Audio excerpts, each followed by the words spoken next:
Hello dear students, welcome to Shastra. അപ്പോൾ നാളെയാണ് നമ്മുടെ COA exam, computer organization and ആർക്കിടെക്ചറിൻ്റെ എക്സാം നാളെയാണ്.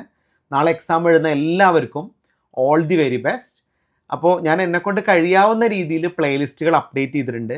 ശരിക്കും പറഞ്ഞാൽ കുറച്ച് വർഷങ്ങളായിട്ട് COA പ്ലേലിസ്റ്റ് ഞാൻ അപ്ഡേറ്റ് ചെയ്യുന്നുണ്ടെങ്കിലും ഇപ്പോൾ റീസെൻ്റ് ആയിട്ടാണ് എനിക്കത് കംപ്ലീറ്റ് ചെയ്യാൻ പറ്റിയത്. ലാസ്റ്റ് ഒരു 2 വീക്സ് ഇരുന്നുകൊണ്ടാണ് ഞാൻ അതിൻ്റെ സ്ലൈഡ് ഉണ്ടാക്കിയതും അതുപോലെ തന്നെ നമ്മുടെ പ്ലേലിസ്റ്റ് കംപ്ലീറ്റ് ചെയ്തതും. അപ്പോൾ ശരിക്കും ഇലക്ട്രോണിക്സ് ബാക്ക്ഗ്രൗണ്ടാണ് എനിക്കുള്ളത്. കമ്പ്യൂട്ടർ സയൻസിൻ്റെ പ്ലേലിസ്റ്റാണ്. നമ്മുടെ LST എന്നുള്ളതൊരു ബേസിക്സ് ആയിട്ട് എടുത്തുകൊണ്ടാണ് ഞാനതിൻ്റെ സ്ലൈഡ് പ്രിപ്പയർ ചെയ്തതും നിങ്ങൾക്ക് അത് എടുത്തു തന്നതും. നിങ്ങൾക്ക് ഹെൽപ്ഫുള്ളായി തന്നെ വിചാരിക്കുന്നു. നിങ്ങൾ കുറേ പേര് വാട്സാപ്പ് വഴിയും അതുപോലെ തന്നെ ഇമെയിൽ വഴിയൊക്കെ നോട്ട്സ് റിക്വസ്റ്റ് ചെയ്തിട്ടുണ്ടായിരുന്നു. എല്ലാവർക്കും ഞാൻ നോട്ട്സ് അയച്ചു തന്നെയാണ് വിചാരിക്കുന്നത്. അപ്പോൾ 5 മൊഡ്യൂളിൻ്റെയും കംപ്ലീറ്റ് ആയിട്ടുള്ള സ്ലൈഡ്സ് ഞാൻ നിങ്ങൾക്ക് ഷെയർ ചെയ്തിട്ടുണ്ടായിരുന്നു. നിങ്ങൾക്ക് എന്തായാലും ഇത് ഹെൽപ്ഫുൾ ആവും തന്നെയാണ് എൻ്റെ പ്രതീക്ഷ. അപ്പോൾ നിങ്ങൾക്ക് എന്തായാലും എൻ്റെ പ്ലേലിസ്റ്റ് യൂസ്ഫുൾ ആയി എന്ന് വിചാരിക്കുന്നു. അപ്പോൾ കറക്റ്റായിട്ട് എഫക്റ്റീവായിട്ട് നിങ്ങൾ പഠിച്ചിട്ടുണ്ടെന്ന് തന്നെ പ്രതീക്ഷിക്കുന്നു. അപ്പോൾ നമുക്ക് വളരെ ക്വിക്കായിട്ട് ഈ ഒരു സബ്ജക്റ്റിൻ്റെ ഒരു ക്വിക്കായിട്ടുള്ള ടോപ്പിക് ഒന്ന് ഡിസ്കസ് ചെയ്യാം. ഫസ്റ്റ് മൊഡ്യൂളിൽ നിങ്ങൾ നിർബന്ധമായിട്ടും പഠിച്ചിരിക്കേണ്ടത് അഡ്രസ്സിംഗ് മോഡാണ്. അഡ്രസ്സിംഗ് മോഡ് ഷുവറായിട്ടും എക്സാമിന് ചോദിക്കാറുണ്ട്. അതുപോലെ തന്നെ single bus and multiple bus organisation, അത് വെച്ചിട്ടുള്ള പ്രോബ്ലംസ് ചോദിക്കാറുണ്ട്.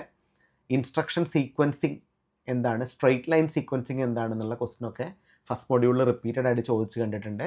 സെക്കൻഡ് മൊഡ്യൂളിൽ സാധാരണ ഏതെങ്കിലും 2 ഡിസൈൻസ് ആണ് ചോദിക്കാറ്. അതായത് റിപ്പീറ്റഡ് ആയിട്ട് ചോദിക്കുന്ന സ്റ്റാറ്റസ് രജിസ്റ്ററിൻ്റെ ഡിസൈൻ, ഷിഫ്റ്റ് രജിസ്റ്ററിൻ്റെ ഡിസൈൻ, അതുപോലെ തന്നെ ALU അരിതമെറ്റിക് യൂണിറ്റും ലോജിക്കൽ യൂണിറ്റും സെപ്പറേറ്റ് ആയിട്ടുള്ള ഡിസൈൻ, അതുപോലെ കൺട്രോൾ വേർഡിൻ്റെ ഡിസൈൻ, ഇതൊക്കെയാണ് റിപ്പീറ്റഡ് ആയിട്ട് ചോദിച്ചിട്ടുള്ളത്.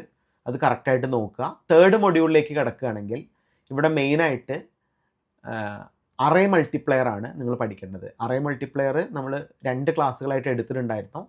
അറേ മൾട്ടിപ്ലെയർ, അതുപോലെ തന്നെ 4x4 array മൾട്ടിപ്ലെയറും 3x3 array multiplayer ഒക്കെ ഒന്ന് നോക്കുക. പിന്നെ മൾട്ടിപ്ലിക്കേഷൻ അൽഗോരിതംസ് പഠിച്ചിരുന്നു. ബൈ ഡീഫോൾട്ട് എങ്ങനെ മൾട്ടിപ്ലിക്കേഷൻ ചെയ്യും ഒരു അൺസൈൻ നമ്പേഴ്സിൻ്റെ, ബൂത്ത്സ് മൾട്ടിപ്ലിക്കേഷൻ വെച്ചിട്ട് എങ്ങനെ മൾട്ടിപ്ലിക്കേഷൻ ചെയ്യും, അത് വിത്ത് എക്സാമ്പിൾ ചോദിക്കാം. ഷുവറായിട്ട് യൂണിവേഴ്സിറ്റി എക്സാമിന് ചോദിക്കുന്ന ക്വസ്റ്റ്യൻ ആണ്. അതുപോലെ തന്നെ റീസ്റ്റോറിങ് ഡിവിഷൻ മെത്തേഡും റിപ്പീറ്റഡ് ആയിട്ട് ചോദിക്കുന്ന ക്വസ്റ്റ്യൻ ആണ്. അപ്പോൾ 3ാമത്തെ മൊഡ്യൂളിൽ ഇത്രയും കാര്യങ്ങളുണ്ടായിരുന്നു. പിന്നെ പൈപ്പ് ലൈനിങ് എന്നുള്ള കോൺസെപ്റ്റ്, അതുപോലെ തന്നെ പൈപ്പ് ലൈനിങ്ങിൻ്റെ പ്രോസസ്സേഴ്സ് ഏതൊക്കെയാണ്, ഈ പൈപ്പ് ലൈനിങ്ങിൽ ഉണ്ടാകുന്ന ഹസാർഡ്സ് എന്താണ്, ഏതൊക്കെ ടൈപ്സ് ഹസാർഡ്സ് ഉണ്ട്, അതിൻ്റെ റെസൊല്യൂഷൻ എങ്ങനെയാണ്, ഇതൊക്കെ നമ്മൾ പറഞ്ഞതാണ്. 4ാമത്തെ മൊഡ്യൂളാണ് നമ്മളിപ്പോൾ റീസെൻ്റ് ആയിട്ട് എടുത്തത്. അതായത് 4ാമത്തെ മൊഡ്യൂളിൽ നമ്മൾ ഹാർഡ് വയർഡ് എന്നുള്ള ഒരു പാർട്ട് 3 ലെക്ചറായിട്ട് എടുത്തു. മൈക്രോ പ്രോഗ്രാം കൺട്രോൾ നമ്മൾ എടുത്തു. ഇതിൽ നിന്ന് ഒരു ക്വസ്റ്റ്യൻ ഷുവറായിട്ടും 14 മാർക്കിന് ചോദിക്കും. ഹാർഡ് വയർഡിന് തന്നെയാണ് ഏറ്റവും ഇമ്പോർട്ടൻസ് കൊടുക്കേണ്ടത്. പിന്നെ മൈക്രോ പ്രോഗ്രാം സീക്വൻസറിൻ്റെ ഒരു ബ്ലോക്ക് ഡയഗ്രം പഠിച്ചു, അത് ഇമ്പോർട്ടൻ്റ് ആയിട്ട് ചോദിക്കുന്നതാണ്. അതുപോലെ തന്നെ 4th മൊഡ്യൂളിൽ vertical and horizontal micro instructions എന്താണെന്നും അതിൻ്റെ കമ്പാരിസൺ എന്താണെന്നും കറക്റ്റായിട്ട് ഓർത്തിരിക്കുക.